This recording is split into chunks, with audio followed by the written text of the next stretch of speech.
What's the word, family? It's your boy Jay Mathis and my boy E Staff here. Happy to say this episode is sponsored by Dated Faded Warren. When I tell you, this is a place to be, the shop that you need to be at for your favorite vintage clothes and local brands. BMAC and the DFW team host a variety of events centered around culture and clothing. So when you come to the shop, make sure you tell them at the front, Off the Rip 4 is the discount code, you get 15% off your next purchase. Yes, sir, yes, sir, yes, sir. Hey, man, you already know what it is, man. It's another episode of Take the Risk. It's your boy, Jay Mathis, and it's my boy, E Staff, here yet again for another great conversation. You feel me? Make sure you like, subscribe, and comment, you dig? And share this with somebody new. We always looking to reach out, and we appreciate y'all for tapping in with us, all of the followers out there who's been rocking with us since episode 1. Thank you. You feel me? All love. And all the newcomers, what's up? What it is? What it do? You feel me? E-Staff, man. How you feeling? What's going on? Man, I'm feeling good, brother. Another day. What you call? It's been a long January, February. Man. What you call you moving fast, bro. We already in March. It's moving fast. We in March, bro. I'm happy with the progress we done made though. Like how I'm feeling is like really good. Yeah. Because I feel like this year, I feel like last year I feel like execute the whole year how I wanted to. And this year I just really wanted to make sure between the start of the year to the end, I'm on point. You know what I mean? We're going to kick it, have our fun for sure, but I want to business before pleasure. Yes. So that's what I really want this year to be about, business before pleasure. Yeah. I do believe in like 90-day runs and all that stuff, but I want to go on an all year run this year. Yeah. So it's been one of them. March is the last 4 minutes of the first quarter. I think we really ended it strong. Yep. From everything we doing from a business aspect. I think God has really been paving the way, having you on the team, been making me happy, having Lou around. I think just having new faces where it's like they adding value to the team. Facts. You know what I mean? We kick it, like I said, but we be on business. You know what I mean? I like our group. Like I texted you the other day, like you said, we got a real versatile group. So I'm happy to see all of us come together and make things shake. So this ending this first quarter strong of the year, and second quarter we got a lot more in store. So I'm happy. Surely. How you feeling though? Man, I'm feeling real good, bro. I feel like we leading with a lot of confidence, bro. Yeah. Like it's so much motion out here, but I think that we so focused on what we on and like our own path and our own lane that we not even distracted by what's going on. Cause there's other podcasts going on, there's other people that got it popping, there's other parties out there that everybody going to, but we like, nah, we finna build this our way and we finna continue to grind and grow with that build out. But yeah, bro, I'm feeling good, man. I really feel like I've been in a season of just straight discipline, like more discipline within my solitude, like really embracing my solitude. I feel like, you know, for the single folks out there, bro, that's an opportunity for you to get closer to God. That ain't just an opportunity for you to go out, go hitting everybody up. That ain't the whole purpose behind that. It's the purpose of it is really to focus on, okay, how can I get closer to God so that when my person do come around, I can feel that connection and I know that it's God sending that. And it ain't just, you know, my flesh leading me because I'm enticed by a shorty because she look good or whatever, and I'm like, she talk a good game, but it ain't no chemistry there. You feel me? It ain't no substance there. It's all surface level. So that's how I'm feeling, bro. But first question I want to ask, bro, it's been on my mind, no cap, bro, and I gotta ask you because I know you got a specific feel about this shit, bro. But like, how do you feel social media and sports betting has changed the way fans experience sports, bro? I hate it, bro. I hate it, bro. Yeah. Like, I think it's ruining the game, man. I think it's taking the love out of it. You do got a whole different fan base that's coming because of it. Man. But I think for a whole, it's evil. You know what I mean? It is. It's where it's like, how do I best put it into terms? Like, I say the love of sports and all of it is just not as pure. It ain't. You know what I mean? That like shit fake now. As in, I'm sorry, but you know my take on sports betting. I think it's a broke man's sport as well. Oh yeah. I'm just gonna throw it out there. I don't do you it. Putting your whole life savings and you got $50 to your name on another man. What you call them? Putting your rent up for like on a parlay. On another man's life and how he plays. Like, I think that's some sucker shit. You know what I mean? Yeah. Like, go out and get it yourself. I hate betting. You know what I mean? Like, it's just ruining everything. Yeah. And then you got people rigging games. Like, it's not like pure. Like it's not, bro. It's not sports. Like it's not genuine, thorough competition. It's just a lot of people looking at players now as like objects. They're like, hey, I need you to do this. I need you to get over 30 today. If you don't, you're going to piss me off. And I'm going to go on a rant on social media and drag you and send threats. Like that, bro. It'd be more, I'll be noticing, bro. It'd be more like threats getting sent out to players, bro. When they parlays don't hit. No, for real. It's bad. And all the people rigging. I pray the president and what you call in the government take all them niggas to jail. Give all them niggas life. Hey, rigging the game is so crazy, bro. Anybody that's rigging, oh my and what you God. call them, dirty gambling, man, take all them niggas to jail. It's a shame. Them It's a shame because it's like, can't nobody actually rig perfectly. It always look hella off. Like I've seen plays in the NBA where it's like, bro, Buddy done did a step back and knew he wasn't finna hit nowhere near the hoop, air ball, and then gonna jog back like ain't nothing just happened. Like he ain't just throw that up. And I don't know how, it be too like obvious. Terry Rozier and Malik Beasley, I don't know how they got off. Because some of that stuff they was doing, that crap looked insane. When they played the clips back, I'm like, oh, this is too obvious. I thought they was going to jail. I don't know. For sure. They lawyer must be A1, because Malik Beasley had a clip where he, like, literally, like, it did not move. Didn't move. That is insane. No, literally. Freaking Terry Rozier was having clips where he couldn't make a simple chest pass. He's dropping the ball. He's just like,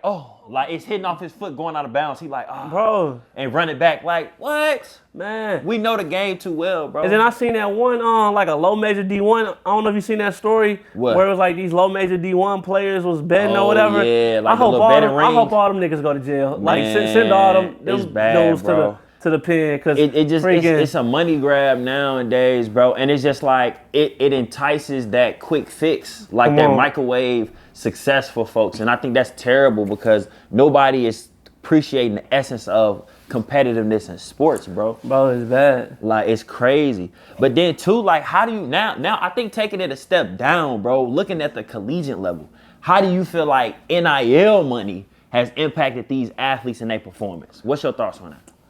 See, NIL, it's like a 50-50 with me still. It's still growing on me. It's new. In the last couple of years, I like it that they're getting a little lump sum, but with being able to get players deals, like now you can be signed in Nike in high school now. So you might have a meal since you 15, 16 if you that cold already, you know what I mean? So it's good you getting your family out the hood and stuff like that.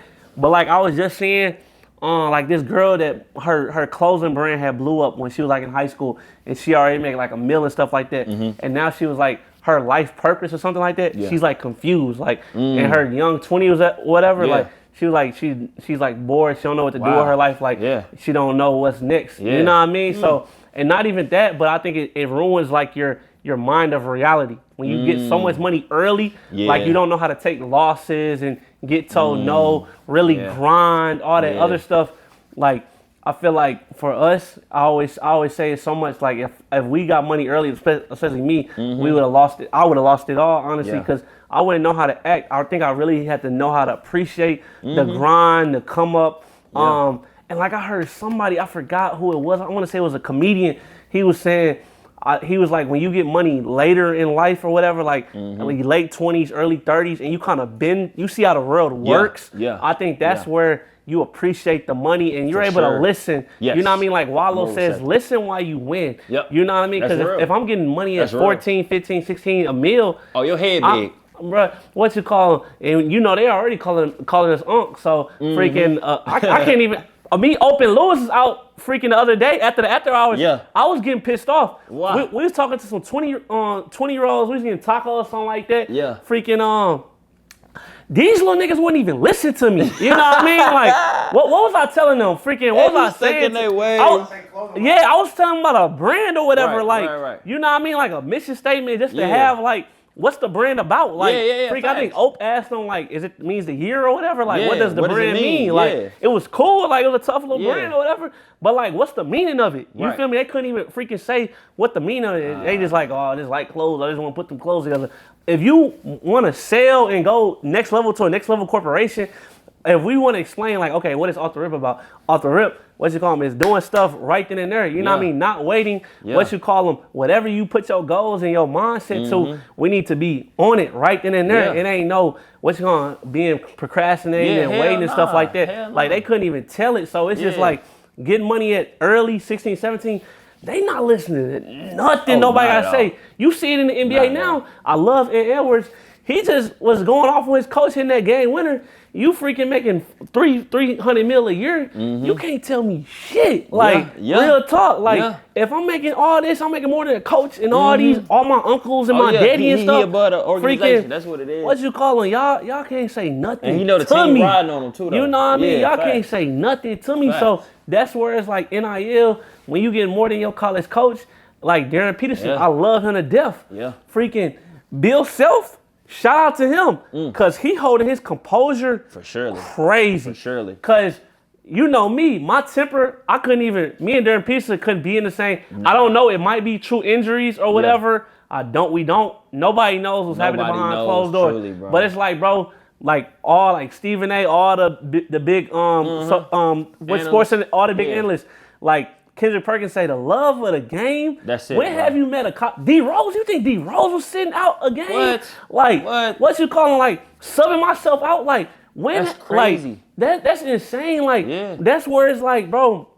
NIL, Bill Self can't say nothing. When you got and these boosters are mad. You can't. It needs to be like a law, something like you got to play a certain amount of games or minutes, something like that. I think where you can't just give. I don't know how to contract. I don't know what the NCAA came up with, but it's like before the season even start. Okay, here $3 million, and then you got like quarterbacks in college basketball that'll take the money and say they're not going to your university. Like that's insane. Like. I would be suing the hell out of that player, but I don't know how the contract is set up. But that's like insane to me. It is. Even like playing half the season and saying, "Oh, I got my stats." Scrapping it, I got my stats. I'm going to work out for the NFL draft. For the next for the next 6 months. Yeah, bro. So like, I really feel like it has allowed players to be able to work harder because they now have incentives to work towards. But without the proper preparation and coaching and leadership and agency support, these players is gonna be getting all this money and splurging, bro. Like while they in class, while they in school, and that money just gonna be gone. So I will say, like, as much as these players are getting all of this money, I hope that they also getting the financial literacy backing as well, equally. Because if not, then now you just got, like you mentioned, a big-headed player who, I got all the bread, I ain't got to worry about nothing. And I'm just out here to hoop. I ain't trying to get injured, though. And they still trying to make it to the league. But I will say, like, I wish this was something that was going on back in the day. Because I seen Jalen Rose talking about how he wished back when they was Fab Five that was a thing, because he was like, bro, and I thought about it, I'm like, that's crazy. He was like, he was playing video games like with him on there and he wasn't getting paid nothing. I'm like, dang, like to know that your image and your likeness is being used at that capacity and you ain't getting nothing for it is wild. So I will say, like, I'm glad that they're starting the NCAA, organization starting to catch on and value players, because at the end of the day, you think about, bro, at these college games, there'll be tens of thousands of fans. Come on. These games be cracking. Wearing your jersey. Wearing your jersey or rooting for your team or committed and loyal to your university. Come on. And that'd be the beauty of it, though. You feel me? So I'm kind of like in between. It's like it's pros and cons, but my whole stance is like, bro, it makes sense, but only if you educated and you know what you're doing with the bread, bro. If you just making the money and you don't know what you're doing and just splurging, that don't make no sense, bro. Yeah, and like you said, the hunger part too. What's it called? I think the hunger is like losing itself, because it's like once you make a meal, that's like some people, like they get that max contract in the NBA, and after that they just fade off. Like I got my $200-300, I'm set for life. Literally. You know what I mean? Some of these dudes think like that too, where I got my $2 million, I don't need to go to the NBA. I'm content with being in college. I'll stay for 4 years or whatever, make my couple mil and fade off. I ain't trying to get to the league no more. So it just be like that hunger where it's like it just sometimes getting it too early. I got everything I want. It's like that pure love just ain't there. Yeah, man. And then on top of that, like, what do you feel like is the downside of our society and our generation when it comes to like being overnight successes, bro, and like why people don't lean on patience and like can't be patient. They always feel like they gotta get it literally overnight. Like what do you feel about that? Like how do you feel about that? I say a lot of people like don't want to put the true work in and Facts. take and like you know what I mean time. Come on, like I just seen a snippet the other day, like a clip of Ice Cube saying like freaking if you ain't ready to put like 5 years of your life in with not making a dime, then don't even start. You know what I mean? Like a lot of people, they what you call them, they ain't really, they don't really want and reap all the benefits of it. Yeah. Where it's like it take time, it take real work. Like we trying to. That's why I feel like the blessing is sometimes being delayed, because I'm trying to be around where it's like we doing this till we old. You know what I mean? Making the empire where it's like I'm 50, 60 years old. We got other networks. And we able to, we might still do the podcast, but if we don't have to, we don't want to. Where it's like we able to help. Okay, the next Mathis and next staff of the podcast game. Where can we do to help them get in position? Right. So that's where it come down to like, what all do you want out of this? Like where it's like overnight success. I think a lot of people are in it for the wrong reasons. Yes. You know what I mean? Where they just want the fame and the be seen, the reputation and all that. Yeah. But they don't really want. I would say like. How can I say it? They want the fame, but and that's where it is. I can't think. I'm lost my thought all the way. But it's like the right reasons is like for me personally, off the rip, I do want everything that comes with it. But it's more like taking care of the team. For sure. You know what I mean? Where it's like I was able to build something where I'm able to do this for like the camaraderie. You know what I mean? Because I think the camaraderie, like Michael Jordan say, it wasn't about the championships and all that stuff like that. It was more about the journey and about the camaraderie where he say like the locker room, that was like the best part of it all. You know what I mean? You lose that. And this is kind of like I'm back in college or high school. I get to be back in my locker room. I get to be back with my guys. Like I know next month we get to go to Atlanta or whatever. Freaking, I get to go chill, hang with my guys. We get to go travel together. And that's, you know what I mean? We gonna work for sure. But it's like the little, you know what I mean? We in the car, we on a plane or something like that. Moments. Them little moments. So it's like and able to, what you call them, do something great, but also spend quality time and build something. So I think that's, everybody just gotta have a reason, and that's where it say overnight success. A lot of people don't have a true reason of why they doing it. So that's my answer to that. What you think though on that? Man, I feel like it's so much association with trying to rush things to like get to the top, and it's like, bro, you gotta value that journey. Like you gotta value each and every single step, whether it's a step forward, whether it's a step on the side, whether it's a step back. Like every step comes with a lesson. And for me, it's like, okay, you want to be an overnight success, but how do you solidify that success? Like how do you gain the longevity of what you already accomplished? And a lot of people can't get to that point when they overnight successes. Like they don't know how to keep it going. They don't know how to continue to expand the legacy. But I will say, when you take your time and you've went through so many trials and tribulations, then you start to learn, okay, this is how I can sustain the legacy within the success that I've achieved. Like, this is how I can build this out for the long term. And then it's a lot of stuff that you got to learn, bro. Like, when you overnight, you missing out on a lot of important lessons. And then that could even create a lot more naiveness to whatever you dealing with and whoever you talking to. Because now you at an upper echelon, but you don't know how to talk that same game. So you end up probably getting manipulated by folks and effed over on contracts and deals because you not sharp. You feel me? You just got in the game and you fresh and it happened fast. So you just like, all right, I'm finna figure it out, you know, here, but it ain't no wisdom in it, bro. Like, it's no wisdom in it. So that's really how I feel. But another thing I had to ask, bro, was like on the switching subject side, like with the world, bro, and how AI is taking over, bro. Like, what do you think about AI, and what's your thoughts on like everybody getting like fired, bro, and laid off, like off their gigs? Like, it's crazy how much AI is taking over. But do you think that, you know, we as our generation should continue to be super duper invested in AI, or do you feel like it needs to be boundaries set with it? What do you mean by like super invested in boundaries? So like set? some people will be in AI every day, all day. And sometimes some people go to AI for answers instead of like using AI to empower their thinking to help them become more efficient. They go to AI to figure it out and get all the right answers? I would say it's a 50-50. Honestly, I feel like for me personally, like when I use ChatGPT and stuff like that, it's more to like get the sources I need to like go and get the actual answer. So like I might say like schedule me and Lou.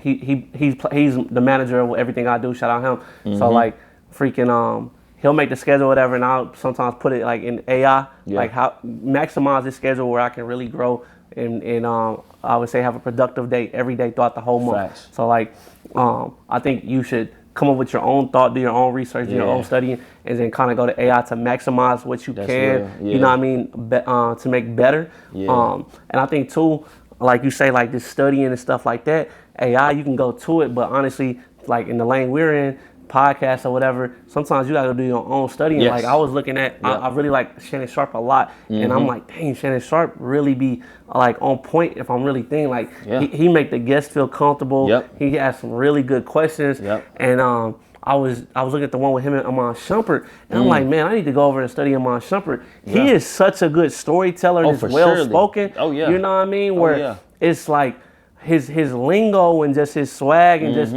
how he speaks on every single detail is just really like maximizing it. So when I say utilize AI, utilize it to where like anything you're lacking in, you know what I mean? Like you still gotta go out and do your own planning for everything, but utilize it where it can maximize everything you got going on. Cause too, I think a lot of times that's where people fail at.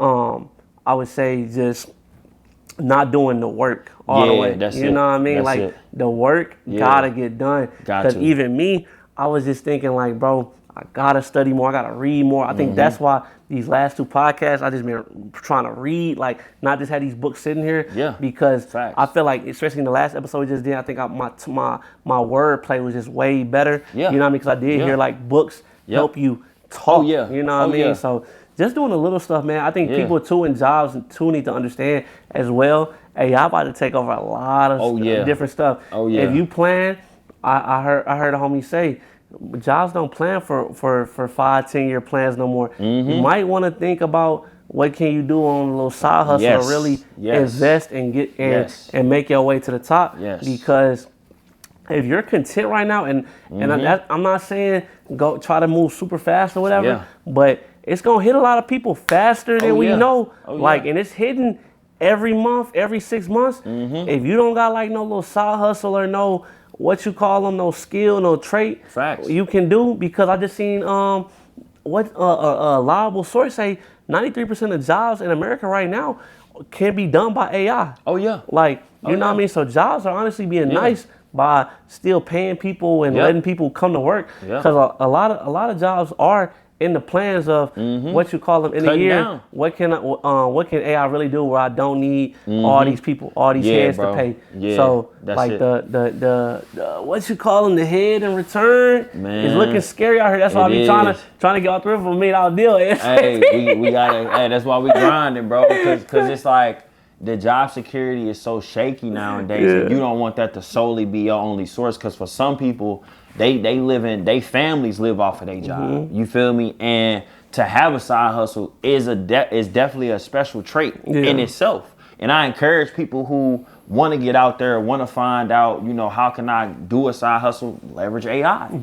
Figure it out. Like create a strategy, create a plan on how you can create whatever it is that's on your mind and whatever it is that you're envisioning. Because I think on a job, we can become sharper individuals in corporate America if we leverage AI the right way. Like for me, I figure out, okay, how can I build more efficient systems through Excel? Like how can I create more automations through Excel, utilizing AI to bulletproof formulas, to create more simplified formulas to where I don't got to deal with so many errors when I'm processing some type of data or information, and it's less stress on me and more of an easier workload, so I can focus on all of the bigger, broader things. But at the end of the day, it all comes down to like, bro, you gotta best understand how you can leverage it. Like leverage this. Don't lean on it completely and let that be your source of truth. Nah, don't do that. Like still keep the human element. Because some people be so caught up in AI that they AI everything. Like everything they send off, all the messages. Then they got that little bar in there. Every time I see that little bar, I'm like, bro, you're responding to me in AI. Like this is it's kind of corny nowadays. And then you see hella people using it for the flyers. It's like it's diluting the creativity and it's diluting that attachment to, you know, the work that we producing and that we put out. So yeah, bro. But I think too, like another question I want to ask, bro, and this is a more of a deeper question is what lessons do you feel like failure taught you that success never could? Failure, honestly, just to keep going. Yeah. I feel like I done got 100 no's in my lifetime, and just what you call them, done messed up a lot. Yeah. Where it's like you either can get back up and keep going, or you can just let it. You know what I mean? Failure like really deteriorate and just ruin everything. And I just seen I watch a lot of I try to study a lot of like social media. How I look at it, like I try to study social media way because that's kind of lane I want to be in. So I look at a lot of stuff, and like I just seen something yesterday where it's speaking on like. Embarrassment is like a lack trait we go and chase in a way, where it's like you need to put yourself out there to sometimes be embarrassed. Like, even doing this, freaking, we already put ourselves in the lower 10% of podcasts after 10 episodes, but sometimes it can be embarrassing where it's like, they're corny on there trying to talk. I don't know, like me, I speak for myself.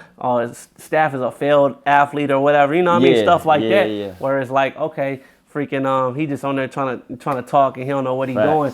So you can let all that kind of stuff stop you where it's like, okay, I'm trying to go reach out to 100 people. I might only get 7 people to hit me back.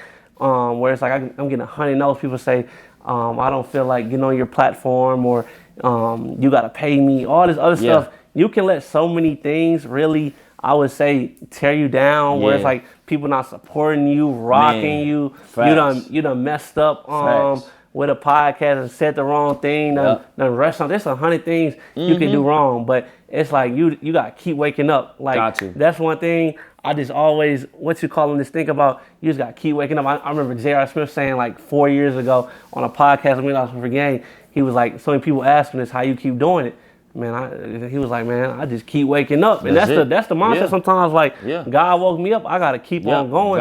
Like, one of them, and I done put too much time and effort in, and I feel passionate about it. You feel me? I think a lot of times it might not be perfect, but I think one day it will, and I think people around you see that, and if you're doing something great, I think people want to be a part of it. So that's one thing, too. And just, I think I would say, good intentions, and people knowing you got good intentions, too. Like, I think the real ones know what you're doing it for, and what's the ultimate goal of it all is what's gonna really help you in the long run. So that's where I thank God for the failure. I thank God for the losses. Like through the years, like freaking, I wrote the bench in high school and college and stuff, and I feel like I had a failed basketball career, but it really helped mold me into, like, I would say, like a killer mentality where I still put in hella hours in that gym every day. You know what I mean? No matter if I got a minute or not.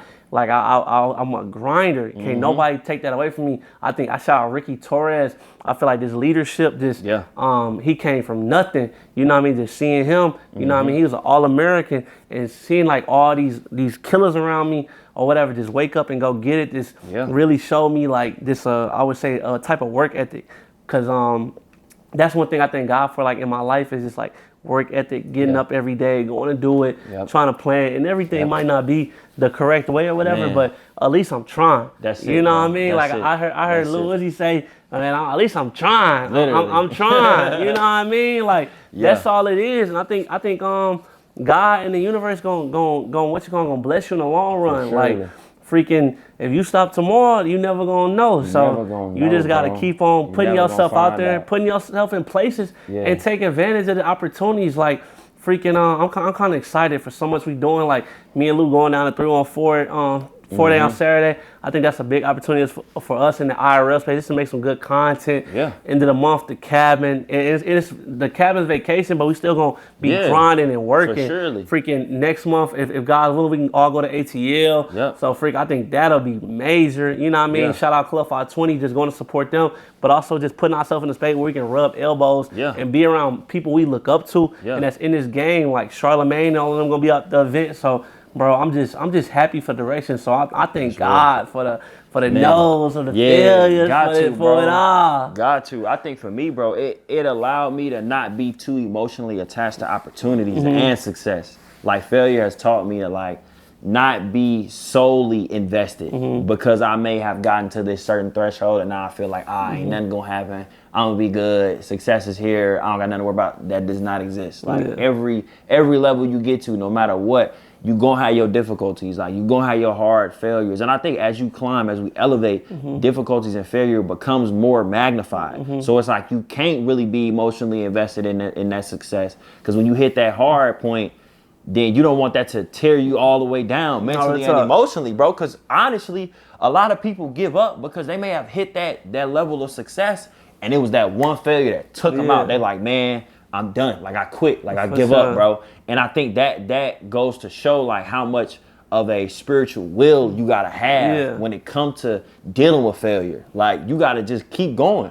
Everybody done applied to tons of jobs. We've all got denied plenty of times. And it was even jobs where I was like, bro, I feel confident in this joint. Like, I feel like this is good. I'm gonna be all right. And they like, unfortunately. And I'm like, okay, well, life goes on. Like, and we gotta understand that with failure, bro, life goes on. Like, that's the most important thing. Like, we can't sit and soak in failure. Like, we gotta be able to bounce back and say, okay, well, let me try doing it a different way to see what the outcome is going to be. No, for sure. But yeah, man. And that's why, too, I just feel like, too, when you speak on this failure and them hard times, when you win it and take a loss, make sure your team and everybody able to take a loss with you. You know what I mean? A lot of times, I feel like when y'all win it, sometimes when losses break up the team. So just make sure everybody, a part of you, can go through them highs and lows with you. I think that better lets you understand what type of group you got. Because I'm a real, what's the word? I would say, I can't think of the word off my head, but even though we might take a loss, I try to be real optimistic or whatever, like positive in a way. Even like I might be going through the hardest. We might have an event, don't nobody show up, right? But like you just gotta have like a mental where it's like, oh, it's all right. It's all right. We gonna still win. And just look at it like you gotta love them losses just as much as you love them wins. That's it, bro. So just make sure everybody, you know what I mean, around you is just able to take it with you, you know what I mean? And that's going to only make y'all stronger. Facts. So it's one of them. Anything else, Mathis, before we wrap this up? Man, I think that's really it, bro. At the end of the day, like, just staying true to yourself, bro, and understand that this journey is a day-by-day thing, bro. As long as we understand that we can't stop, then we're going to be good. No, we're going to be good. Just don't stop. Like, just keep going, keep figuring it out, keep failing, keep hitting them moments, like them tough moments and overcoming them joints. And just keep going, bro. Because at the end of the day, how I pray to God is, God, show me how good it can get. Yeah. Show me truly how good it can get. And I'm going to keep putting in the work just to see that. Because I want to see it for myself. I want to have a good quality of life, bro. No, that's it, man. So we appreciate y'all, man. What you call them? Everybody tapping in with us. Make sure y'all go like, share, comment, whole 9 yards, man. Take the risk. We out, baby. Yep. My dog. Yes, sir.